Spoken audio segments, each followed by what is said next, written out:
Muy buenos días, chicos. Espero que se encuentren muy bien.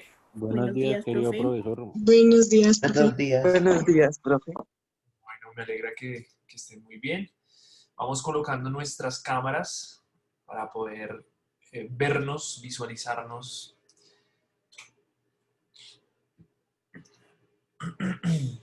Me parece perfecto poderlos estar viendo. Te voy a tomar un pantallazo de los asistentes. Bien.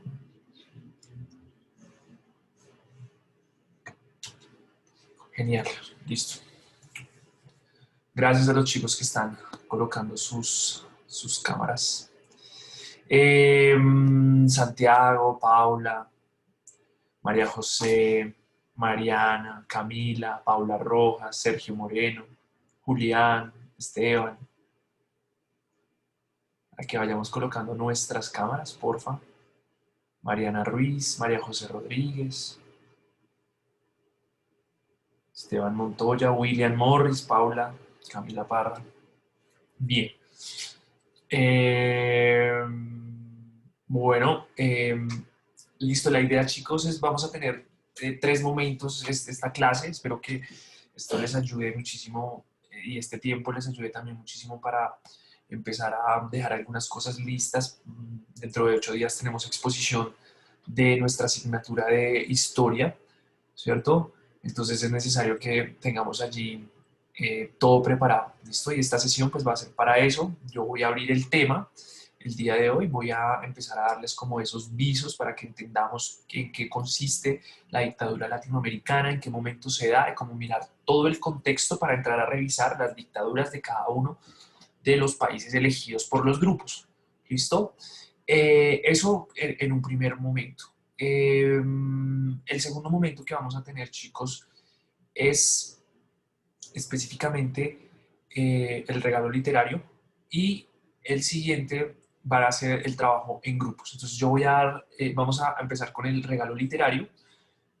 Vamos con la apertura del tema, de lo que son y para qué existieron las dictaduras latinoamericanas, y en última instancia vamos a tener el trabajo en grupo, que ya será una reunión que ustedes van a tener que crear por Zoom. Entonces, para que alguno de sus integrantes vaya de una vez creando esa reunión para ahorita exactamente en unos 30, sí, más o menos 30 minutos. ¿Listo? Bien. ¿Quién tiene el regalo literario para el día de hoy? Yo, profe. Samuel. Bien, Samuel. Entonces, tienes el micrófono para que porfa nos Sí, compartas. señor. Listo, Samuel. Gracias. Bueno, yo quería leer sobre la nebulosa Ojo de Gato, que me dio curiosidad. Y primero voy a explicar qué es una nebulosa por si acaso, profe. ¿Está bien? Claro, claro, dale. Bueno, entonces dice en la página de la NASA que una nebulosa es una nube gigante de polvo y gas en el espacio. Algunas nebulosas provienen del gas y el polvo expulsado por la explosión de una estrella moribunda. Como una supernova, otras nebulosas son regiones donde comienza a formarse nuevas estrellas. Por esta razón, algunas nebulosas se llaman víveres de estrellas. Y ahora la lectura sobre la nebulosa Ojo de Gato. La nebulosa Ojo de Gato, a 3.000 años luz de distancia de la Tierra, ofrece un atractivo espectáculo al ojo humano. Es una imagen obtenida con el telescopio espacial Hubble de la NASA y la ESA, Agencia Espacial Europea. Se aprecian numerosas burbujas que resultan de la expulsión de gas por parte de unas estrellas. Qué pena, profe, mi abuelo que está aquí. La estrella muy masiva, las estrellas muy masivas mueren en explosiones de supernova, pero las estrellas como el Sol de masa media forman nebulosas planetarias a medida que su combustible se va agotando. Se llaman nebulosas planetarias porque cuando son observadas con telescopios pequeños, su forma las hace parecer planetas. Las nebulosas planetarias se construyen en capas a medida que que la estrella moribunda va expulsando gas y polvo. Y y es esto lo que les confiere su forma redonda. La nebulosa Ojo de Gato recuerda la nota de prensa de la ESA, fue descubierta por William Herschel en 1786 y hoy día sigue siendo un objeto muy interesante para los astrónomos que observan con telescopios basados en tierra. Listo, profe, eso es todo. Gracias, Samuel. Muy, muy interesante lectura. Cuéntame de dónde la sacaste y y por qué el interés de las nebulosas. Porque estaba un día como hoy, pero sin clase. Ujú. Me puse, me acordaron de que tenía que hacer la lectura, entonces yo preocupado, no he hecho eso, no he buscado nada. Entonces hay una cosa que a mí me gusta ver mucho y es todo lo que ofrece como el espacio en sí, todo es, como por decirlo, ese espectáculo de luces que se muestra. No, Entonces me puse a buscar por San Google fotos de nebulosas y toda la cosa, porque es una cosa que a mí me llama mucho la atención por sus colores, sus formas, etc. Entonces me dio curiosidad porque la primera foto que aparecía era la nebulosa Ojo de Gato. Y pues la verdad es que es muy curiosa porque tiene colores azul oscuro, como anaranjado, azul clarito, y se van como distorsionando.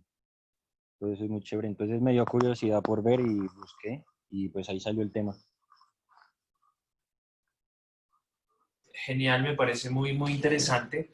De hecho, con tu lectura, mm, ya pronto haré yo mis impresiones. No sé, por ejemplo, Mariana, ¿qué te pareció la lectura? ¿Conoces esta nebulosa? ¿La has visto? No, pero pues sí había visto como noticias y así, y programas como documentales, pero no la conocía muy bien. Ok, vale, listo. Entonces, para los que no la conocían, voy acá a compartir eh, la imagen de lo que es la nebulosa Ojo de Gato, de la que nos está hablando nuestro compañero. ¿Listo? Espero ya la estén viendo. Sí, profe. Ajá, es una cosa maravillosa, es una cosa muy linda. Los espectáculos que dan las estrellas y el universo a mí me parece supremamente importante. Cuéntanos, Montoya, ¿qué te parece la lectura que nos trajo hoy? Samuel, ¿qué piensas? ¿Qué impresiones te dan? Muy interesante y que, pues no, yo nunca he visto eso, profe. ¿Nunca habían visto la nebulosa hoja de gato? No. Ok, vale, vale. Bien, ¿alguien más quiere hacer una intervención? Pues a mí la verdad me parece que eso parece más una rosa. Pues yo pienso eso. Una rosa. Ok, sí, pues uno puede ver diferentes formas, ¿no? A mí lo que me llamó la atención de la lectura de Samuel, ¿cierto? Y me trajo a la mente estas que son como de la nebulosa Águila, ¿cierto? Que son denominadas como cuando Santiago, cuando Samuel menciona la creación de nuevas estrellas, es imposible para mí desligar estas imágenes que estamos viendo. ¿Mm? Nosotros vemos todos esos colores maravillosos, mágicos y tal, ¿cierto? A través de los telescopios, pero lo importante es que nosotros sepamos que estas imágenes, si nosotros la viéramos con nuestros ojos, la veríamos del lado derecho, ¿cierto? Así se ven si nosotros pudiésemos observar ese tipo de formaciones nebulosas, ¿cierto? Pero como nosotros tenemos telescopios que al mismo tiempo que están emitiendo eh, la luz visible, que es la que nosotros podemos ver, también estas fotografías están en rayos gamas, rayos ultravioleta, rayos infrarrojo, y esta es la imagen de toda la energía que hay dentro de esas nebulosas. ¿Qué pasa en esas nebulosas? Ese gas se empieza a condensar y entonces de estos pilares empiezan a salir estrellas nuevas. Entonces es como ustedes saben que la formación de las nebulosas y los soles son como un elemento súper importante de la naturaleza, ¿cierto? En general de el universo. Entonces nosotros tenemos aquí representaciones, esto ha sido como objeto de estudio, a mí me parecen muy interesantes, me parecen muy, muy lindas y se llaman los pilares de la creación, ¿vale? Esta nebulosa, al igual que el ojo de gato, pues digamos que tiene polvo, una cantidad de polvo de estrellas y una cantidad de cosas, pero es una nebulosa gigante, es una nebulosa gigantesca. Ustedes pueden verla acá. Y solamente ese pedacito que está en el cuadrito son esos pilares de la creación que nosotros estamos viendo en pantalla, ¿sí? Este pedacito, esta foto, son ellos. Y de aquí fue que pudimos ver cómo salían las estrellas de estos pilares de la creación, porque hay un registro fotográfico de cómo es que se forman las estrellas en estas nebulosas. ¿Listo? Gracias, Samuel. Muy, muy, muy interesante tu lectura. Traes un tema, acotación que pues evidentemente eh, no lo esperábamos, ¿cierto? Pero bien interesante. No se les olvide poner la cámara, porfa, chicos. Mafe, Santiago, bueno, Santiago tiene la cámara rota. Camila Parra, Carlos Prieto, Juanita Castillo, William Morris, Andrés Benavides. No se les olvide, porfa, su cámara mantenerla allí encendida. ¿Listo? Bien, entonces, muy interesante. Gracias, Samuel, por esa lectura. ¿Alguien quiere decir algo más? ¿Alguien quiere opinar acerca de lo que se habló? ¿Qué les pareció? Listo, chicos. Bien, entonces nos vamos con el tema del día de hoy. Bueno, nos vamos a nuestra presentación aquí de PowerPoint. Por favor, me confirman cuando estén viendo pantalla. Correcto, listo. Entonces nos vamos con nuestra clase de, lo siento, historia de noveno B. ¿Listo? Tenemos clase de historia de noveno B el día de hoy. Fecha 22 de septiembre. UTP número 24. Ya estamos, para los que no sabían en qué UTP íbamos. Ya retomamos UTP número 24. Meta de lo que estamos trabajando es explicar a las características de los movimientos políticos que condujeron a las dictaduras latinoamericanas. El desempeño es el desempeño número 1, donde podemos establecer causas y consecuencias de los hechos que dieron origen a las dictaduras latinoamericanas. Y el tema del día de hoy es un tema que a mí me parece supremamente fundamental para entender las dictaduras latinoamericanas en el Cono Sur o en América Latina, ¿vale? Entonces tenemos allí esta temática, ¿listo? El Plan Cóndor va a ser la temática del día de hoy. Yo tengo entonces un videito preparado, un videito de 5 minutos. Voy a dar la apertura a lo que es el Plan Cóndor. Vamos a hablar un poco del Plan Cóndor para determinar por qué se dan esas dictaduras latinoamericanas. ¿Listo? Espero que ya hayan tomado nota, súper importante que tomen nota. Del video anoten también lo que les sirva. Acuérdense que ustedes tienen una exposición con respecto a las dictaduras y esta información les puede servir. Entonces tomen nota de esas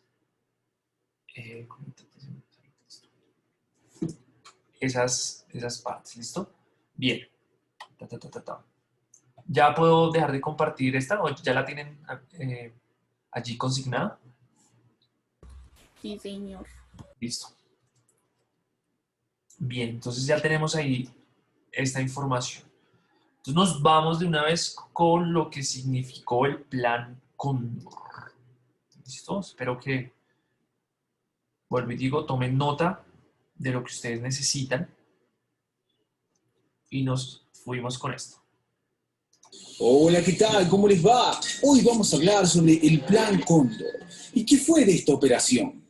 Bueno, debemos decir que el plan consistió en una organización estratégica de alcance internacional en la que participaron las dictaduras sudamericanas que gobernaban a Bolivia, Chile, Argentina, Uruguay, Brasil y Paraguay y que tuvo lugar entre la década del 70 y 80. También decir que estos países se organizaron con el fin de erradicar y perseguir el comunismo, a la vez de instaurar políticas neoliberales en Sudamérica bajo la coordinación e influencia y financiación de los Estados Unidos y la Agencia Central de Inteligencia, es decir, la CIA. Y por último decir que el plan fue propuesto por Henry Kissinger, secretario de entonces de la presidencia de los Estados Unidos, durante el contexto de la lucha entre el capitalismo y el comunismo. Sigamos hablando un poco más sobre este Plan Cóndor, particularmente hablar sobre su contexto. Bueno, en lo que respecta al contexto, tenemos que decir que a mitad de la década del 70, después de un conjunto de golpes de Estado, se logra establecer una red de dictaduras en lo que se conocía como el Cono Sur y también en gran parte de América Latina. La conexión ideológica entre los países suramericanos propició las circunstancias para que trabajaran en conjunto. También decir que en el ámbito internacional el mundo se encontraba dividido por la Guerra Fría. Había intereses por parte de los Estados Unidos en llevar a cabo una estrategia defensiva para impedir que se propagara el comunismo en el mundo. Y por último, debemos decir que por este motivo la CIA estadounidense organiza los primeros encuentros entre los miembros de seguridad de Argentina y Uruguay. Se reunieron para discutir la vigilancia que debía hacerse a los exiliados políticos.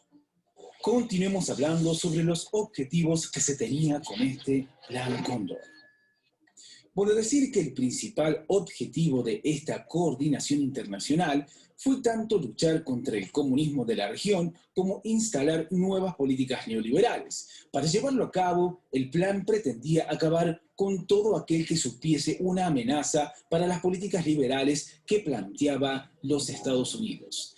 También decir que, a la vez, el proyecto facilitaría el intercambio de información entre los 6 países de la dictadura sudamericana. Algunos de los objetivos de este plan fueron los siguientes. Bueno, destacar lo ya mencionado, el intercambio de información que sería recibida por la CIA. También eliminar la actividad armada de las guerrillas comunistas y también reforzar las fuerzas de seguridad para lograr un mayor alcance en toda Latinoamérica.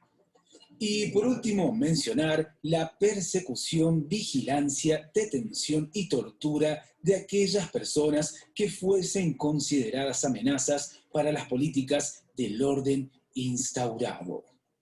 Sigamos hablando un poco más sobre este Plan Cóndor, en este caso hablar sobre su ejecución. Bueno, decir que la ejecución del Plan Cóndor se estableció el 25 de noviembre del año 1975 en Santiago de Chile. A la reunión acudieron el jefe de la Policía Secreta Chilena, la DNA, es decir, Manuel Contreras, además de los líderes del Servicio de Inteligencia Militar de Argentina, Chile, Bolivia, Uruguay y Paraguay. También decir que otros países del continente sudamericano se unieron más tarde, entre ellos Brasil, Perú y Ecuador. Cada integrante recibía un número identificativo, de manera que su seudónimo era el número correspondiente precedido de la palabra cóndor, es decir, cóndor 1, cóndor 2, cóndor 3 y así sucesivamente. Continuemos hablando sobre este Plan Cóndor, particularmente hablar sobre sus consecuencias. Bueno, primero tenemos que decir que como el objetivo suponía erradicar a todo opositor, el Plan Cóndor dejó muchas víctimas, entre ellas miles de políticos y militantes de Argentina, Brasil, Uruguay y Paraguay que murieron torturados. Para seguir ampliando sobre esta información de las víctimas, cabe destacar que las cifras indican que hubo alrededor de 50.000 muertos y más de 30.000 desaparecidos, los cuales se estima que fueron trasladados y detenidos en otros países, además de mencionar las 400.000 personas que fueron detenidas.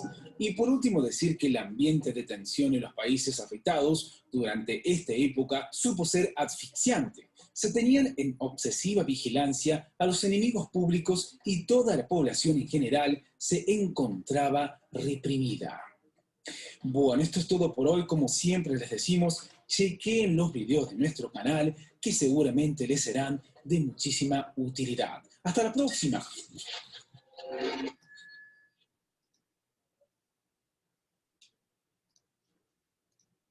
Bien, chicos.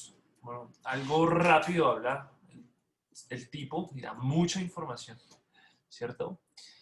Pero, digamos que, grosso modo, ya empezamos a ver como unos visos, grosso modo, en términos generales, empezamos a definir de dónde aparecen todas estas dictaduras y cuál era el objetivo último, ese fin último que las tenían todas, ¿cierto?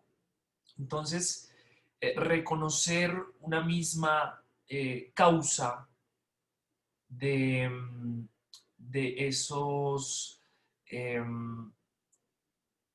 digamos que reconocer una misma causa de esas dictaduras latinoamericanas nos da la posibilidad de analizar ya cada una de ellas en separado.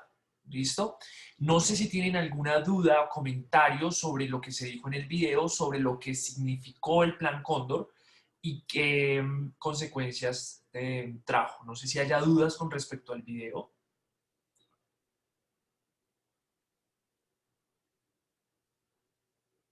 ¿Ninguna? Vale, listo. Creo que el video es supremamente específico, no, digamos, no utiliza conceptos difíciles que nosotros no hayamos manejado, que es comunismo, capitalismo, políticas neoliberales, que son todas estas que vienen con la globalización, eh, y creo que no es más, ¿no? Dictadura. Entonces vamos a revisar ese concepto de dictadura. Y lo vamos a hacer a través de una... A ver, ¿dónde fue que lo dejé? Pues, permítanme un segundo. Asistente, Estado totalitario, acá.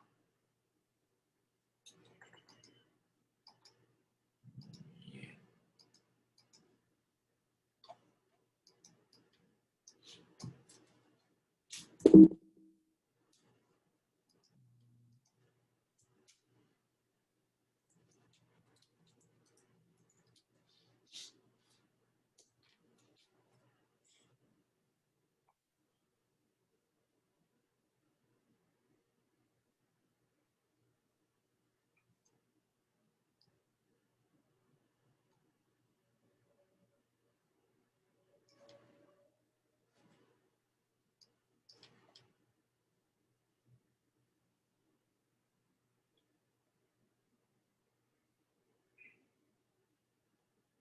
Listo. Nosotros hemos estudiado la Segunda Guerra Mundial. Educatina, el sitio de educación número 1 de Latinoamérica.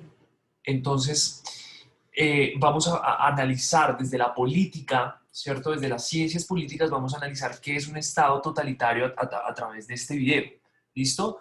El Estado totalitario nosotros lo hemos visto en la Segunda Guerra Mundial, ¿cierto? Con personajes como Mussolini, que era el fascista dictador de Italia, Francisco Franco en España y Adolfo Hitler en Alemania, que tienen como básicamente ese mismo modelo de Estado. ¿Listo? Hola a todos. Vamos a comenzar a estudiar lo que es un Estado totalitario, tal como estamos viendo en pantalla. Ahora bien, para comprender lo que es un Estado totalitario tenemos que primero concebirlo como una especie de superación de aquel Estado liberal democrático, como vimos en varios videos de política, así como también una superación del capitalismo del libre mercado. Entonces los principios clásicos del Estado liberal, que recordemos eran, por ejemplo, las elecciones abiertas, la división de poderes, los derechos individuales, van a ser todos estos reemplazados por una dictadura personal. En la historia de la humanidad vamos a encontrar esta dictadura manifestada en 3 personajes que seguramente ustedes ya conocen. Vamos a bajar un poquito. En el caso de Italia, tenemos a este señor que estamos señalando aquí, a Benito Mussolini. En el caso de Rusia, de la famosa Unión Soviética, el periodo stalinista, entonces hablamos de la persona de Stalin.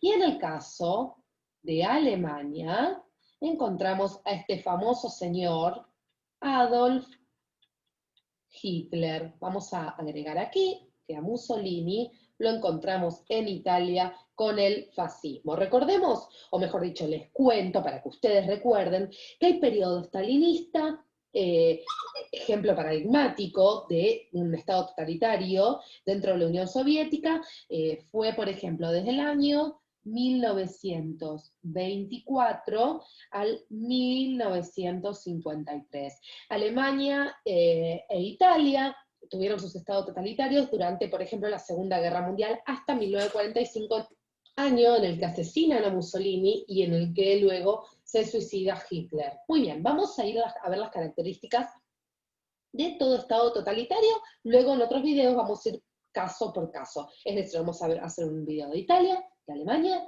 y de la Unión Soviética. Todo estado totalitario cuenta con un partido único, no admite otro partido que no sea aquel en el cual el jefe, la cabeza, sea el dictador, por ejemplo, el Partido Nacional Socialista, en el caso de Alemania.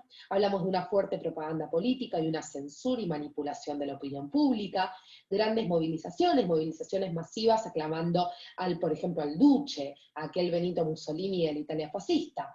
Hablamos de un complejo de superioridad racial, es decir, por ejemplo, recuerden, como seguramente ustedes vieron en varias películas de historia, cuando los nazis discriminaban a los judíos, los ponían en campos de concentración, los asesinaban, etcétera, ya lo veremos en cuestión. Hablamos del Parlamento, un Parlamento que pierde poder, incluso los parlamentos se clausuran o son despojados, como decíamos, de todo poder efectivo, y el Estado controla la economía a través, por ejemplo, del corporativismo. La propiedad privada o bien no existe, ya que el Estado es el organizador y propietario exclusivo de los medios productivos. Casos directos, por ejemplo, el colectivismo en el comunismo y el corporativismo, como decíamos, en el fascismo. Vamos a borrar aquí, que nos quedó, ahí está. Y por último hablamos de las fuerzas policiales represivas, que todo aparato estatal en un estado totalitario está manejado por fuerzas policiales represivas que responden al dictador de turno. Sí, gozan de total libertad para actuar en forma arbitraria. Entonces, en los próximos videos los invito a que indaguemos en profundidad sobre el nazismo y el fascismo, así como también sobre el periodo stalinista dentro de la Unión Soviética. Bien, chicos. Entonces, ya tenemos una información allí. ¿Qué hace falta rescatar de los estados totalitarios, chicos? Que no solamente es una cuestión racial, ¿cierto? Esto sucedió durante la Segunda Guerra Mundial. Nosotros hemos estado revisando esto durante ya mucho tiempo. Y lo único que cambia es que ahora va a haber una superioridad en las cuestiones ideológicas y políticas, ¿vale? Y bajo el sustento de que el neoliberalismo y el capitalismo son mejores que el comunismo, se va a llegar a un estado represivo que no va a dejar o no va a tener la posibilidad de ver al comunismo y de alguna manera sentir que está bien que exista, sino que hay que reprimirlo bajo toda la fuerza policial, la fuerza represiva, pero eso crea que los estados empiecen a tomar como ciertas características, ¿cierto? Entonces yo me pregunto, ¿cuántas de estas características tiene actualmente el gobierno colombiano?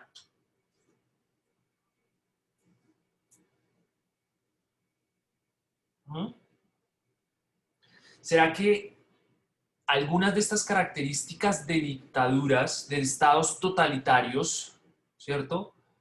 Las tiene el gobierno colombiano, las tiene un estado colombiano, donde no hay una división de poderes o hay un partido único que se sustenta bajo la violencia para hacer ese partido único, ¿sí? Hay un ejercicio de balance o equilibrios de poderes. Hay propaganda ideológica en los medios de comunicación. Hay una manipulación del pueblo. El Parlamento o el Senado tiene mucho poder, es decir, el Parlamento y el Senado tienen el poder suficiente para legislar acá en Colombia, o al contrario se está debilitando ese Parlamento por las órdenes del Ejecutivo, de la cabeza mayor. Entonces hay varias formas allí que preocupan a los politólogos, a las personas que estudian ciencias políticas, porque hay algunos visos que hemos estado revisando y hay algunos visos de esas características de dictadura en el Estado colombiano que preocupan supremamente a toda la población. Entonces ya no es que el comunismo es el peligroso, sino el vándalo. Y es que el vándalo puede ser cualquier persona que esté en contra de lo que está diciendo el gobierno, ¿cierto? Entonces hay que tener mucho cuidado con esos conceptos que utilizan los medios de comunicación. El terrorista, ¿quién es terrorista? Todo aquel que lance una piedra, ¿cierto? Es un terrorista y hay que acabarlo. Entonces, ese juego de palabras y ese juego de opiniones van a entrar allí. ¿Listo? Chicos, se va a terminar la reunión. Nos vemos para explicarles el segundo ejercicio, que ya es el trabajo en grupos. ¿Listo? Nos vemos entonces allí en la reunión.